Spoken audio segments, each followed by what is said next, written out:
ఓం శ్రీగురుభ్యో నమః. హరి ఓం. జ్ఞానాన్వా గణపతిం హవామహే గవిం కవీనాముపమస్త్రవస్తం జ్యేష్ఠరాజం బ్రహ్మణాం బ్రహ్మణస్పదానస్రన్వన్నోతివిశ్చేదసాదనం ప్రణో దేవీ సరస్వదేవాజేభిర్వాజినీవతి ధీనామ విద్యవతు శ్రీమహాసరస్వత్యై నమః. శ్రీగురుభ్యో నమః. హరి ఓం. గురవేదర్వలోకానాం భజతే భవరోగిణాం నటేతర్విద్యానాం దక్షిణామూర్తయే నమః. జ్ఞానానందమయం దేవ నిర్మలస్ఫటికాకృతిమాధారం ధర్విద్యానాం హైగ్రీవాస్మహే. అస్మద్గురుపాదికేభ్యో నమః. దక్షిణామూర్తయే నమః. హైగ్రీవాయ నమః. సరస్వత్యై నమః. శారదాంబాజే నమః. కనకదుర్గాజే నమః. లక్ష్మీ నృసింహస్వామినే నమః. గురుపాదికేభ్యో నమో నమః. మనం ఈ సంవత్సరంలో ఇప్పుడు శ్రావణ మాసము ఆగస్టు అంటే 8వ నెల, మనకి 15వ తారీఖు నుండి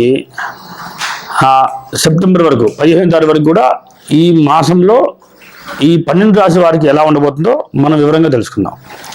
ఏ గురుదేవ, మనం ఇప్పుడు సింహరాశిని తెలుసుకుందాం. అసలు సింహరాశి అంటేనే ఒక రకమైన ఫోకస్. ఆ వ్యక్తి ఎప్పుడు వెలుగుతూ ఉంటారన్నమాట. తన చుట్టూ దీపాలు కాంతులు వెలుగుతూ ఉంటాయన్నమాట. అతను ఎప్పుడు కూడా మంచి మంచి ప్రదేశాలు తిరగాలి. అంటే తను ఉన్న ప్రదేశం ఎప్పుడు కూడా కాంతితో ఉండాలన్నమాట. తను ఒక అంటే ఎప్పుడు ఏదో పని చేస్తూనే ఉంటాడనమాట. అది శ్రమజీవి అనుకోండి, మీరు ఎక్కువ శ్రమ పడుతుంది అనుకోండి, కానీ తనకి అక్కడ పని చేయకపోతే నచ్చదన్నమాట. తను ఎప్పుడు నీట్గా ఏదో పని చేస్తూనే ఉంటాడు, శుభ్రత ఉంటుంది. తను అందరూ గుర్తిస్తుంటారన్నమాట. ఈ వ్యక్తి చాలా మంచివాడు. అది రాజకీయాల్లో ఉంటే కింద అసిస్టెంట్ గా పనిచేసినా తన వాల్యూ అంతే ఉంటుంది. తన హోదా పెద్దగా పనిచేసినా, తన ఒక రాజకీయ నాయకుల్లా వెలిగినా కూడా వెలుగుతాడని. అంటే ఇతను రాజకీయాల్లోనూ, ప్రభుత్వ శాఖల్లోనూ, లేదా ఒక టెంపుల్లో కనీసం అర్చకుడిగా చేసినా కూడా నాన్ స్టాప్ పనిలోనే ఉంటాడు. ఏదో పని చేస్తూనే ఉంటాడు. తను ఎక్కడ కూడా ఖాళీ ఉంటాడు అనమాట. తను చేసే పని 100 మంది కళ్ళలో కనబడాలి అని ఆలోచిస్తుంటారు అనమాట. ఎప్పుడు కూడా ఖాళీ ఒక సెకండ్ కూర్చోవాలి అని ఆలోచన రాకుండా ఉంటారు సింహరాశి వాళ్ళు. సింహరాశి వాళ్ళు ఎక్కువ నిద్ర ఎక్కువ పోదాం, రెస్ట్ ఎక్కువ తీసుకుందాం అన్న సమయం చాలా తక్కువగా ఉంటుంది అనుకోండి. ఎక్కువ ఏదో పని చేయాలని ఆలోచనతో ఉంటుంటారు అన్నమాట. అది సింహరాశికి రాశిలోనే శుక్రుడు ప్లస్ బుధుడు కూడా కాంబినేషన్లో ఉన్నారు కనుక మీకు ఈ సిచ్యువేషన్లో స్థిర మూలకంగా కావచ్చు, లేదంటే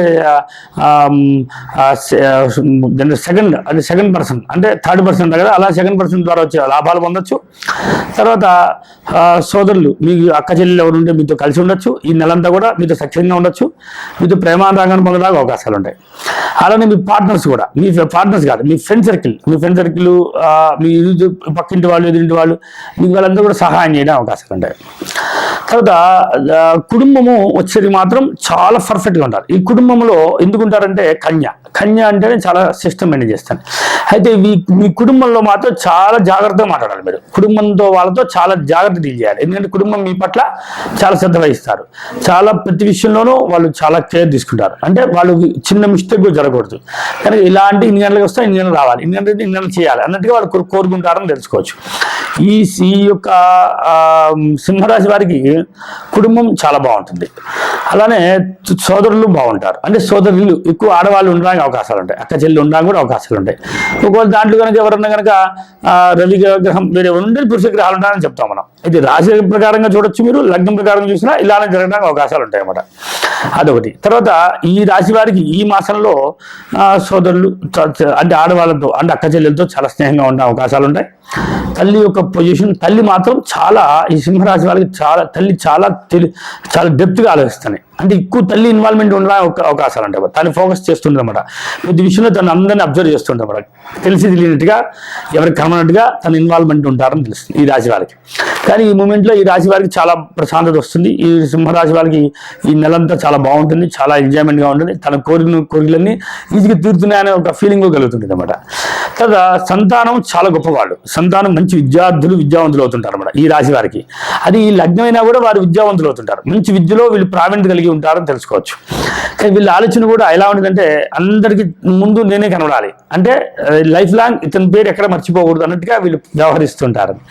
తర్వాత భార్య వచ్చేసరికి మాత్రం సింహరాశి భార్య ధనాన్ని తనే వృధా చేస్తూ ఉంటుంది. ఎక్కువ ఇప్పుడు రుణంతో ఉంటుంది అన్నమాట. ఎప్పుడు కూడా ఏదో ఒక రుణాన్ని క్రియేట్ చేస్తుంటుంది భార్య, గుర్తుపెట్టుకోవచ్చు.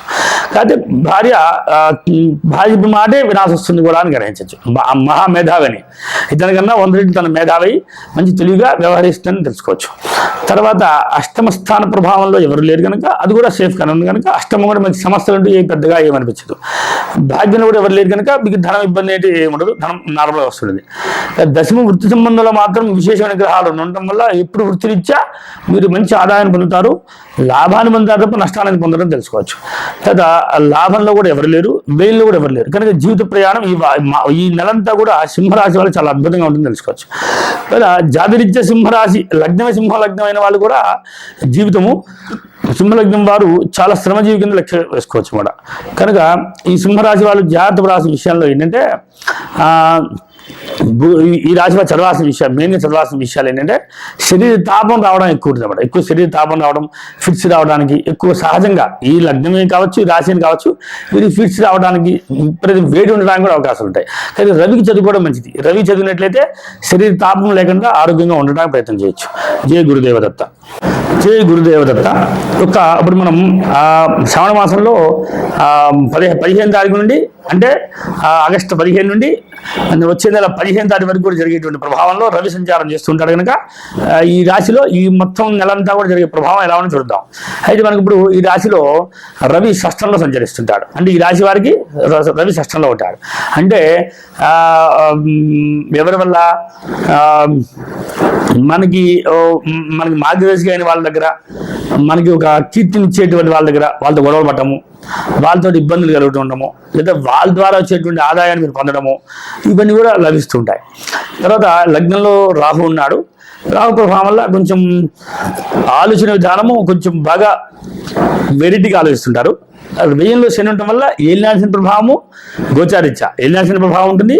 అది నష్టాన్ని చేకూర్చేదిగా ఉంటుంది అన్నమాట. అంటే చోర భయము, దొంగల భయము, అలానే సమస్యలు, లేదా కొంత ఏదో ఇబ్బంది పడుతుండము, ధనాదాయానికి కొంచెం సపోర్ట్ కావాల్సి వస్తుండము, ఈ ఖర్చు విపరీతంగా ఉండడము, ఏదో హెల్త్ ప్రాబ్లమ్స్, ఒక పట్టణం వస్తే హెల్త్ ప్రాబ్లమ్స్ వదలం అన్నమాట. శని ఉంటే ఏంటి లాంగ్ లైఫ్ అన్నమాట. ఈ శని ఉన్నంతసేపు లాంగ్ లైఫ్ని తీసుకుంటారు అన్నమాట. దాంట్లో దాని ఉండడం వల్ల ఎక్కువ ఉన్న సమస్య, జ్వరం వస్తే 10 రోజులు 20 రోజులు, సమస్య వస్తే చాలా రోజులు ఉండడం, అలా ఇబ్బంది పడడానికి గోచారిత్య ప్రభావం. అది కూడా జాతకంలో కూడా గమనిస్తూ తీసుకోండి. గోచారం ఒక్కదాన్నే ప్రధానంగా తీసుకోకండి. నేను చెప్పే విషయంలో జాతకాన్ని కూడా పరిశ్రమలో తీసుకోవాలి. అలానే మీన రాశి వారు ద్వితీయంలో ఉన్నటువంటి సంచార ప్రభావంలో ఎవరు లేకపోవడం వల్ల మేషం బాగుంది కనుక, ద్వితీయ స్థానం బాగుంది కనుక ఇబ్బంది ఏం లేదు. తృతీయంలో కుజుడు ప్లస్ గురుడు ఉండడం వల్ల సోదరుల ద్వారా వచ్చేటువంటి అభివృద్ధి, కుటుంబరీత్యా ఆదాయం వాళ్ళ ద్వారా రావడము, లేదా ఫ్రెండ్స్ ద్వారా రావడము, లేదా ఒక కీర్తి ద్వారా రావడము, సన్మానం జరగడము, అలా కూడా జరుగుతుంటుంది అన్నమాట. అలా గమనించవచ్చు. తర్వాత తల్లి సిచ్యువేషన్ బాగుంది కాబట్టి తల్లి కూడా కొంచెం హెల్త్ ప్రాబ్లమ్స్ ఉండే అవకాశాలు ఉంటాయి. అంటే మరీ ఎక్కువగా ఉండవు, లైట్గా ఉంటాయి. జాగ్రత్త పరచడం మంచిది.